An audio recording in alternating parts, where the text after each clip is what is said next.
सबक number 8 doctor Zakir Hussain को समझने की कोशिश करेंगे। तो चलिए बच्चों, हम सबक को समझते हैं।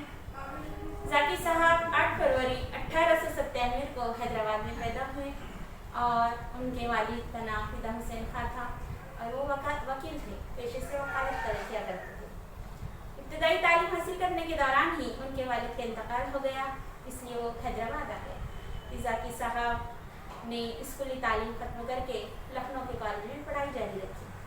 सर सैयद अहमद खान जो हमारे मुल्क के अजीम रहनुमा थे, उन्होंने जारी किए गए मशहूर मोमेडियन एंग्लो ओरिएंटल कॉलेज में हम लोग दाखिल हुए और वहाँ से एमए किया।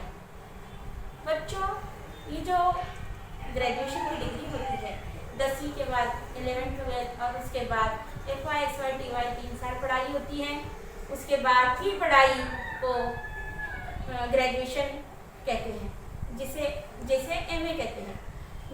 पोस्ट ग्रेजुएशन यानी एमए कहते हैं। महात्मा गांधी के कहने पर मौलाना मोहम्मद अली जौहर, मौलाना अबुल कलाम आज़ाद और मुख्तार अहमद अंसारी, हकीम अजमल खान, इन लोगों ने जामिया मिलिया कायम किया।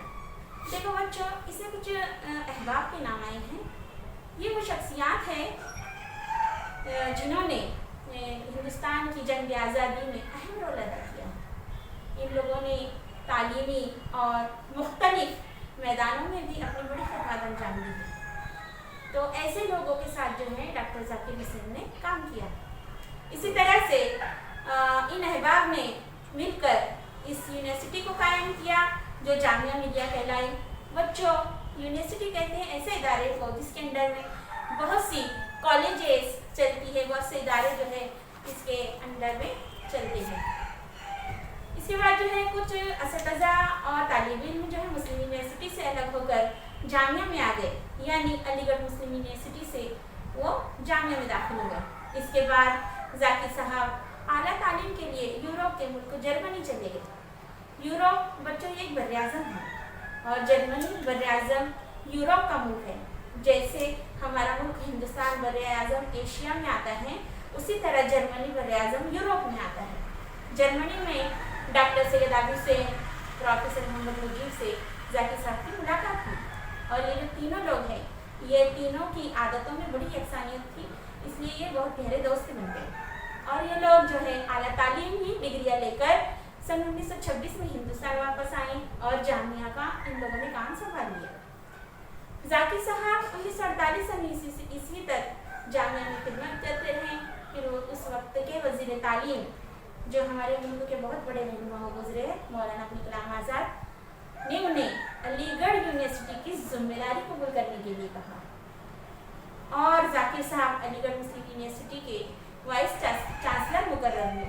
बच्चों, जैसे स्कूल में प्रिंसिपल होता है और उसके नीचे की जो पोस्ट होती है या अहदा होता है उसे वाइस प्रिंसिपल कहते हैं। इसी तरह से जो तो पहली पोस्ट होती है वो चांसलर की होती है, उसके बाद वाली पोस्ट जो है वाइस चांसलर की होती है।